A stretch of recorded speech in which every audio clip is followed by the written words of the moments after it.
हाँ जी बच्चों, पिछली क्लास में हम लोगों ने अपनी डिस्कशन शुरू करी थी about the process of measurement. उसमें सबसे पहली जो चीज अभी तक आप लोगों को मैं समझा चुका हूं वो है what do we mean by quantity. Physics में क्वांटिटी किसको बोलते हैं, तो उसका हम लोगों ने आंसर लिखा था कि कोई भी ऐसी चीज जिसको हम लोग इन द प्रोसेस ऑफ मेजरमेंट माप सकें, मेजर कर सकें और जो फिजिक्स के रूल्स को फॉलो करती है उसको हम लोग फिजिकल क्वांटिटी बोलते हैं। आप लोगों ने इनकी कैटेगराइजेशन भी करी थी कि फिजिकल क्वांटिटीज दो तरह से हम लोग पढ़ेंगे, एक होती है फंडामेंटल और दूसरी होती है डिराइव्ड क्वांटिटी। फिर हम लोगों ने एक और टर्मिनोलॉजी भी यूज करी थी, वो थी unit. Now what do we mean by unit in physics?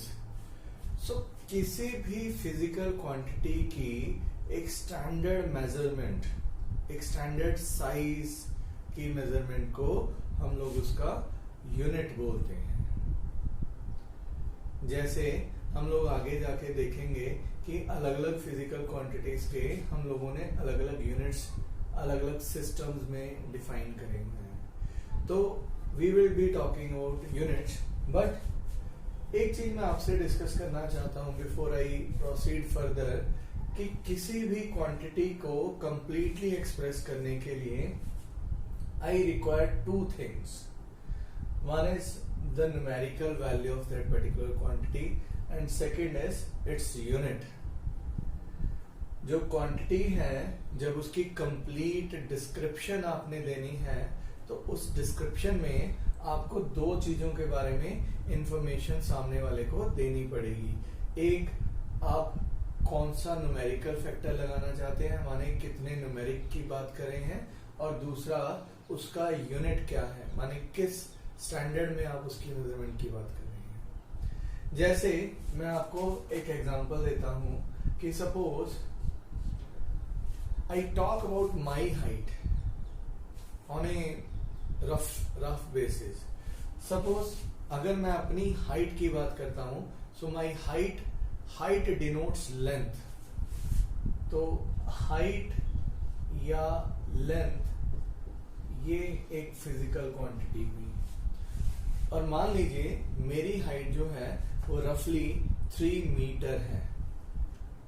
तो मेरी लेंथ को या मेरी हाइट को एक्सप्रेस करने के लिए हम लोगों को क्या करना पड़ेगा, हम लोगों को दो चीजों को बताना पड़ेगा। एक, कितना नंबर, तो आंसर है नहीं, चलिए पहले मैं ऐसा लिखता हूं किस सिस्टम में मैं एक्सप्रेस कर रहा हूं, माने कौन सी स्टैंडर्ड मेजरमेंट को मैं लेके चल रहा हूं, तो मैं बोलता हूं कि मीटर। ठीक है जी। और कितना मीटर, तो आंसर है 3 बारी मीटर। तो मेरी हाइट कितनी है, 3 मीटर। बट अगर इसी चीज की बात मैं किसी और स्टैंडर्ड में करूं, मान लीजिए मैं अपनी हाइट की बात किसी और स्टैंडर्ड में करने की कोशिश करता हूं। फॉर एग्जांपल मैं स्टैंडर्ड लेता हूं मेजरमेंट का centimetre. So I took the standard centimetre. तो अब सेंटीमीटर में जब मुझे अपनी हाइट लिखनी है तो कितने सेंटीमीटर लिखी जाएगी, तो 3 मीटर है तो 300 सेंटीमीटर होगा। राइट। अब हाइट तो मेरी 3 मीटर है या 300 सेंटीमीटर है, बात तो एक ही है, बट दोनों का एक्सप्रेशन अलग अलग तरीके से करा गया। माने ये एक्सप्रेशन एक टाइप ऑफ सिस्टम में है और ये वाला एक्सप्रेशन दूसरे टाइप ऑफ सिस्टम में है। ठीक है। तो इस चीज को हम लोग मैथमेटिकली इस तरह से भी लिख सकते हैं, हाइट एक क्वांटिटी है Q, राइट। और थोड़ा सा मैं इसको, अगर आप थोड़ा टाइम दें तो I be just erasing this out so that I can completely express this again. अभी हम लोग हाइट की बात कर रहे थे, तो हाइट एक क्वांटिटी है, राइट। अब उस क्वांटिटी को मैंने एक सिस्टम में लिखा 3 मीटर, तो 3 न्यूमेरिकल वैल्यू है, उसकी जो स्टैंडर्ड मेजरमेंट है वो मीटर है। तो मैंने इसको लिख लिया N1 U1। N1 is the numerical value in the first system of measurement और U1 उसकी standard measurement। इसको दूसरे सिस्टम में I can also write like N2 U2। N2 क्या है? Numerical value in the second system, और U2 क्या है? दूसरे सिस्टम की लेंथ का स्टैंडर्ड मेजर। ठीक है, अब बात तो एक ही है, 3 मीटर लिखें या 300 सेंटीमीटर लिखें, वन और द सेम थिंग, बट हम लोगों को सिर्फ एक्सप्रेशन में फर्क नजर आ रहा है। तो क्या मैं ये बोल सकता हूं कि अगर सिस्टम बदल जाएगा तो सिर्फ इन दोनों के नंबर्स या यूनिट्स बदलेंगे, बट ओवरऑल क्वांटिटी जो है वो तो कांस्टेंट रहेगी। दैट मीन्स कि जो प्रोडक्ट है न्यूमेरिकल वैल्यू की यूनिट के साथ किसी भी फिजिकल क्वांटिटी की, वो हमेशा क्या रहेगी? कांस्टेंट रहेगी फॉर ए गिवन ऑब्जेक्ट। तो इस चीज को मैं इस तरह से भी लिख सकता हूं कि जो Q है this is equal to N into U, और ये जो N इंटू यू की प्रोडक्ट है this will always remain constant for a given quantity, for a given measurement of a quantity, right. That means आप लोगों ने यहां से ये समझा कि N इंटू यू की प्रोडक्ट जो है वो कांस्टेंट रहेगी। फ्रॉम दिस हम लोग ये भी लिख सकते हैं कि N is inversely proportional to U।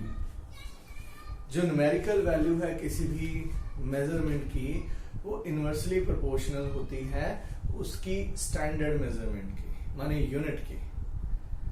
अगर तो यूनिट जो है वो बड़ा है, यूनिट अगर बड़ा है तो न्यूमेरिकल वैल्यू छोटी होगी, अगर यूनिट छोटा है तो न्यूमेरिकल वैल्यू बड़ी होगी। अभी थोड़ी देर पहले आप लोगों के सामने मैंने एग्जांपल जो कोट करी वो लेंथ की 3 मीटर। तो यहाँ पे आप देख सकते हैं 3 मीटर जो है वो 300 सेंटीमीटर के बराबर लिख रहा हूं। तो इस डिस्कशन में आप लोग इमीडिएटली अब ये कंक्लूड कर सकते हैं कि जो सेंटीमीटर है वो मीटर के कंपैरिजन में छोटा यूनिट है, छोटा स्टैंडर्ड मेजरमेंट है centimetre in comparison to metre, क्योंकि यहाँ पे न्यूमेरिकल फैक्टर बढ़ गया, यहाँ पे न्यूमेरिकल फैक्टर कम हो गया। ठीक है, तो इस तरह से हम लोगों ने किसी भी क्वांटिटी का एक्सप्रेशन देखना है।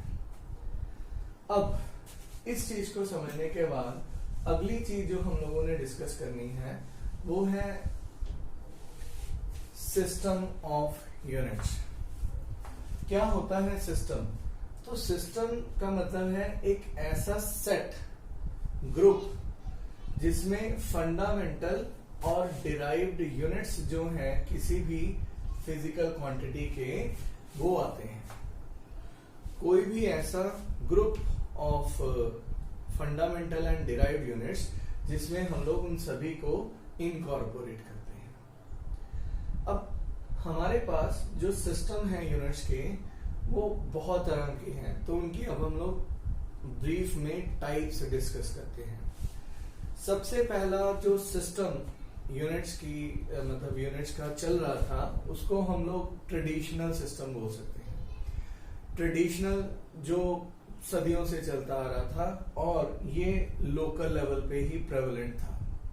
लोकल लेवल पे मतलब हम लोग किसी खास लोकेशन पे उस लोकेशन के कल्चर के हिसाब से चीजों को मेजर करते थे या उनकी क्वांटिफिकेशन करते थे। जैसे एक स्टेटमेंट मैं आपको देना चाहूंगा, आज भी कभी आपके पेरेंट्स या कोई भी बुजुर्ग सीनियर ये बोल देते हैं, कभी हम कोई गलत काम कर देते हैं तो वो बोल देते हैं रत्ती भर भी अकल नहीं है। रत्ती एक दाने के आकार का जितना साइज रहता है, चावल के दाने का जितना आकार रहता है उतने साइज को हम लोग रत्ती बोलते हैं। तो छोटा सा एक मास का ये मेजरमेंट था। तो ये एक टाइम पे यूनिट हम लोग यूज करा करते थे। या हम लोग एक और भी ट्रेडिशनल यूनिट कभी ना कभी डे टू डे लाइफ में अपनी सुन लेते हैं, वो है मन। पंजाबी च कई बारी घरां च कहा जाता है, अगर रोटी मतलब मोटी बन जाए तो वो कह देंगे ने भी किड्डी मन जिड्डी रोटी बनाई है ना। सो मन is also a traditional unit. But अब ये रत्ती या मन, ये ऐसे बहुत सारे यूनिट्स जो हैं वो हम लोग यूज नहीं करते। क्यों? क्योंकि जैसे जैसे एडवांसमेंट हो रही है तो हम लोग अपने आप को एक साइंटिफिक वे में जो है वो डिलीवर करने की कोशिश कर रहे हैं। तो जो एक और सिस्टम, ये तो एक मैंने बात करी ट्रेडिशनल सिस्टम की, हम लोग इंडियंस यूज करते थे, अलग अलग लोकेशन में अलग अलग थी, मतलब शहर से शहर भी डिफरेंस रहता था यूनिट्स का।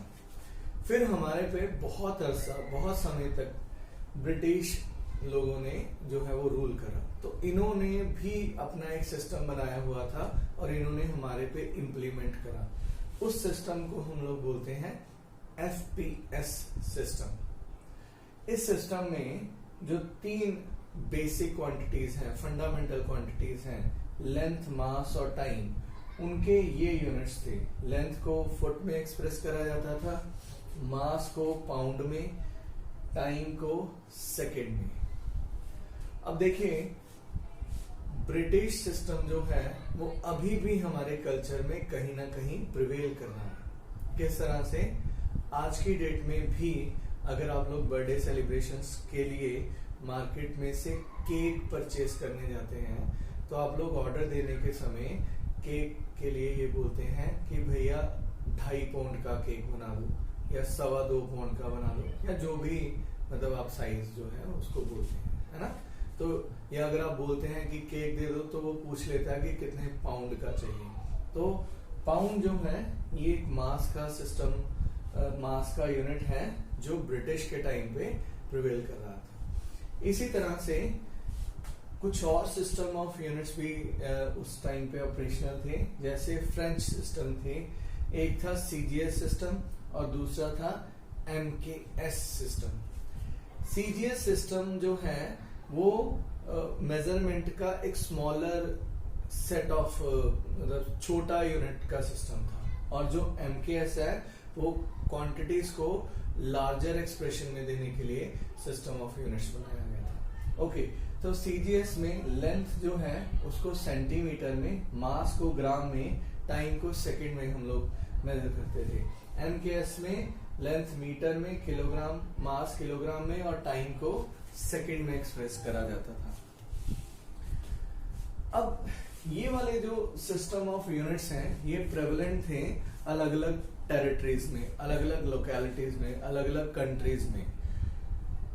दिक्कत उस समय डेवलप होनी शुरू हुई जब हम लोगों का ट्रेड शुरू हुआ। ट्रेड से हमारा मतलब है कि एक देश से दूसरे देश में सामान का जब आदान प्रदान होना शुरू हुआ, उस समय एक्सप्रेशन में काफी ज्यादा दिक्कत महसूस होनी शुरू हुई। क्यों? क्योंकि मान लीजिए किसी ने बोला कि भैया ऑर्डर दिया, सपोज ब्रिटिश वालों ने फ्रेंच वालों को ऑर्डर दिया कि 500 पाउंड आप कपड़ा भेज दीजिए, है ना, या 500 पाउंड आप शुगर भेज दीजिए। अब इनको पाउंड समझ नहीं आता था, ये क्या बोलते थे कि हम या तो किलोग्राम में भेज सकते हैं या ग्राम में भेज सकते हैं। तो इस तरह से प्रॉब्लम्स जो हैं वो डेवलप शुरू हुई। तो फिर एक ऐसी जरूरत थी कि एक ऐसा सिस्टम बनाया जाए क्वांटिटीज की मेजरमेंट का जिनमें स्टैंडर्डाइजेशन करी जाए, जिसमें सभी तरह के लोगों को क्वांटिटीज की स्टैंडर्ड मेजरमेंट के बारे में पता चले। तो फिर 1960 में general conference of weights and measurement में, journal conference of weights and measurement में जो हुई थी कॉन्फ्रेंस सेवर्स में, सेवर्स नियर टू पेरिस, 1960 में एक इंटरनेशनल सिस्टम ऑफ यूनिट्स बनाया गया जिसका नाम रखा गया SI system of units, standard international system of units. इस सिस्टम में जो क्वांटिटीज ली गई उनमें 7 फंडामेंटल क्वांटिटीज ली गई और 2 सप्लीमेंट्री क्वांटिटीज ली गई। 7 फंडामेंटल कौन कौन सी? Length, mass, time, temperature, current, amount of a substance, luminous intensity. और इनकी जो यूनिट्स डिफाइन करे गए, लेंथ का डिफाइन करा गया मीटर, मास का किलोग्राम, टाइम का सेकंड, टेम्परेचर का केल्विन, करंट का ampere, amount of a substance का मोल और ल्यूमिनस इंटेंसिटी का कैंडेला। कैंडेला आप सही समझ रहे हैं या सुन रहे हैं, कैंडल से बनता है कैंडेला। हम लोग इनकी जब डेफिनेशंस डिस्कस करेंगे तो आपको मैं सभी यूनिट्स के मतलब भी समझाऊंगा कि किस तरह से ये नाम रखे गए। और फिर जो 2 सप्लीमेंट्री क्वांटिटीज थी, प्लेन एंगल और सॉलिड एंगल, इनके यूनिट्स रखे गए रेडियन एंड स्टेरेडियन या एसटी रेडियन। ठीक है, आपको यहाँ पे देखने से पता लग रहा होगा कि फ्रेंच सिस्टम में, एमकेएस में जो मतलब क्वांटिटीज के यूनिट्स हैं वही एसआई में भी है। आप बिल्कुल सही सोच रहे हैं। एक्चुअल में ये जो एसआई सिस्टम है, ये इस फ्रेंच सिस्टम का एक रिवाइज्ड वर्जन है। रिवाइज्ड वर्जन का मतलब है एमकेएस सिस्टम काफी बढ़िया सिस्टम था, बट उसमें कुछ लिमिटेशंस थी। लिमिटेशंस जैसे ये रैशनल नहीं था, तर्क संगत नहीं था, कोहेरेंट नहीं था। तो वो वाले जो इसकी लिमिटेशन है उनको वर्कआउट करके ये वाला सिस्टम जो है वो डिफाइन करा गया। हम लोग एसआई सिस्टम की एडवांटेजेस क्या हैं उसके बारे में भी अभी समझने की कोशिश करते हैं। बट आप लोग एक बारी ये नोट कर लीजिए कि हमारे पास कितने types of system of units हैं, और आज की डेट में जो हमारे पास प्रेवलेंट सिस्टम है जो यूनिवर्सली एक्सेप्टेड है। यूनिवर्सली एक्सेप्टेड का मतलब है कि अब हम लोगों को एक कंट्री से दूसरी कंट्री में जाना है ट्रेड के लिए, तो अगर हम लोग किलोग्राम बोलते हैं तो किलोग्राम एक डिफाइंड लैंग्वेज है। So they understand the other part of the word कि व्हाट दिस किलोग्राम मीन्स। तो अब हम लोग डिस्कस कर रहे हैं कि हमारे पास जो लेटेस्ट यूनिवर्सली एक्सेप्टेड सिस्टम है वो है एसआई सिस्टम। अब ये एसआई सिस्टम जो है वो बाकी सिस्टम से कैसे अच्छा है, किस तरह से डोमिनेट करता है, उसके बारे में हम लोग समझने की कोशिश करेंगे। Means we will try to understand कि what are the qualities in this particular system. तो सबसे पहला जो पॉइंट है वो है एसआई सिस्टम की जो एडवांटेज है, it is a coherent system of units. Now what do we mean by this particular statement that it is a coherent system of units? Coherent system का मतलब है कि suppose हम लोगों ने किसी भी physical quantity को express करना है SI system में। Let us suppose हम लोगों ने force को express करना है, तो जो force का formula है वो होता है mass multiplied by acceleration। अब यहाँ पे जब हम लोग एसआई में फोर्स को डिफाइन करते हैं तो यूनिट मास लेते हैं और यूनिट एक्सेलरेशन लेते हैं। तो एक यूनिट मास को जब यूनिट मीटर पर सेकेंड स्क्वायर की एक्सेलरेशन देते हैं, दैट मीन्स उस ऑब्जेक्ट पे यूनिट फोर्स लग रही है। अब यहाँ पे मैंने इसको डिफाइन करने के लिए, इस फोर्स को 1 डिफाइन करने के लिए ऐसा नहीं बोला कि 2 किलोग्राम के ऑब्जेक्ट पे जब हम लोग 0.5 मीटर पर सेकेंड स्क्वायर की फोर्स लगाएंगे, एक्सेलरेशन पैदा करेंगे तो 1 न्यूटन की फोर्स लगेगी। ऐसा नहीं बोल रहे हम लोग। क्या कर रहे हैं, हम लोग सिर्फ इसको भी यूनिट ले रहे हैं और इसको भी यूनिट ले रहे हैं, और यूनिटरी की मल्टीप्लीकेशन या डिवीजन करके इधर भी जो क्वांटिटी निकल के आ रही है उसको यूनिट में डिफाइन कर रहे हैं।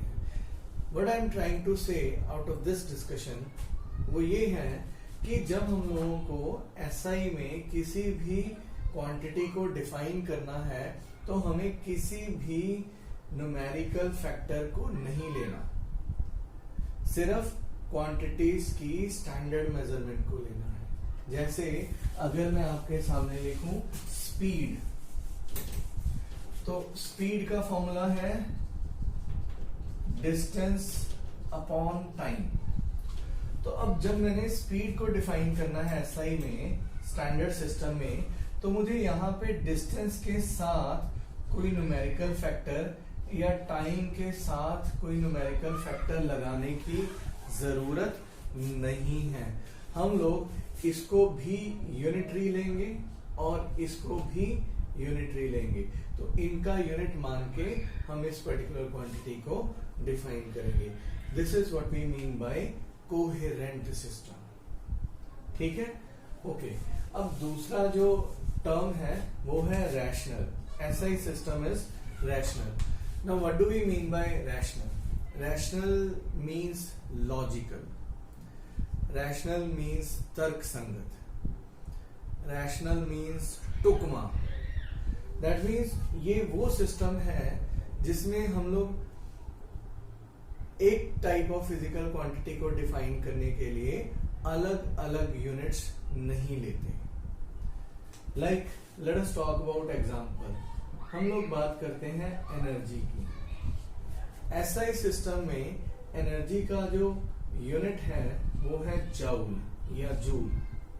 अब भले आप हीट एनर्जी की बात करें, भले आप मैकेनिकल एनर्जी की बात करें, भले आप इलेक्ट्रिकल एनर्जी की बात करें या किसी भी और टाइप की एनर्जी की बात करें, तो आपके पास जो हीट एनर्जी का यूनिट है वो क्या आएगा? जूल आएगा या जूल आएगा, जिस तरह से भी आप प्रोनाउंस करते हैं। बट एमकेएस सिस्टम में ऐसा नहीं है। एमकेएस सिस्टम में जो हीट एनर्जी है उसके लिए हम लोग यूनिट यूज करते हैं कैलोरी। जो मैकेनिकल एनर्जी है उसके लिए हम लोग यूनिट कभी कभी यूज कर लेते हैं अर्ग, और जो इलेक्ट्रिकल एनर्जी है उसके लिए हम लोग यूनिट यूज करते हैं वॉट आर। आप लोगों ने क्लास 10th में पढ़ा था किलो वॉट आर। तो अब ये जो यूनिट्स हैं ये हम लोग यूज करते हैं एमकेएस सिस्टम में। बट एसआई सिस्टम में एनर्जी का सिर्फ एक ही यूनिट है, वो है joule.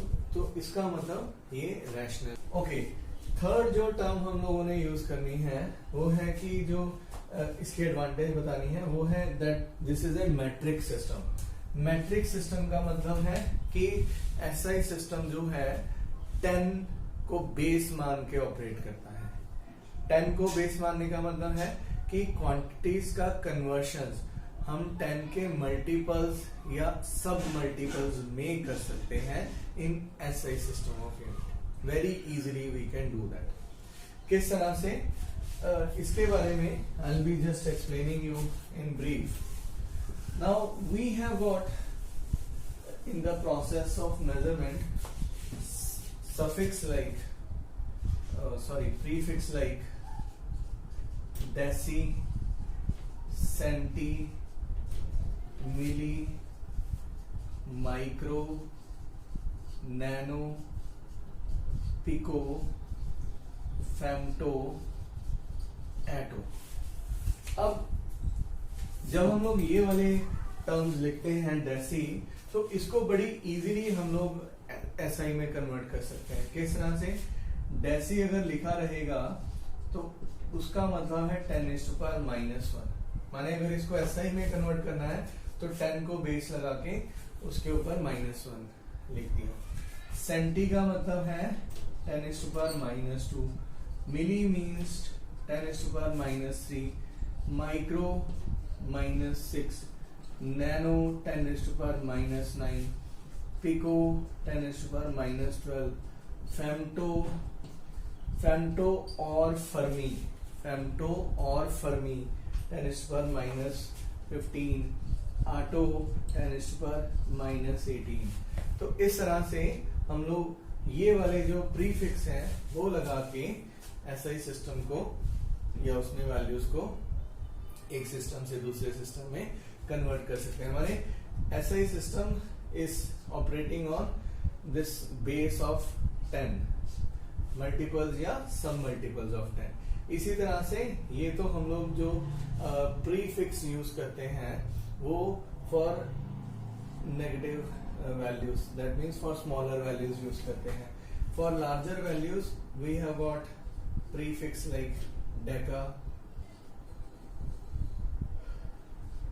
10⁻1, hecto, 10⁻2, kilo, 10⁻3, mega, 10⁻6, giga, 10⁻9, tera, 10⁻12, peta, 10⁻15 and exa 10⁻18। so ये एडवांटेज है सही सिस्टम की कि it can be its base is that of 10, मतलब 10 के मल्टीपल्स या सब मल्टीपल्स में हम एक सिस्टम से दूसरे सिस्टम में कन्वर्शन या क्वांटिटीज का कन्वर्शन बड़ी इजीली कर सकते हैं। इसी तरह से एक और एडवांटेज मैंने लिखी है कि दिस इज इंटरनेशनली एक्सेप्टेड। और एक पॉइंट जो इसमें मैं ऐड कर सकता हूं कि ये जो SI सिस्टम है this is very close to CGS system for conversion. That means कि जब हम लोगों को क्वांटिटीज का कन्वर्शन SI से CGS में करना रहता है या CGS से SI में करना रहता है तो it is very convenient for us compare to other systems. So this is about this system of units. In our next discussion, we will be talking about dimensions.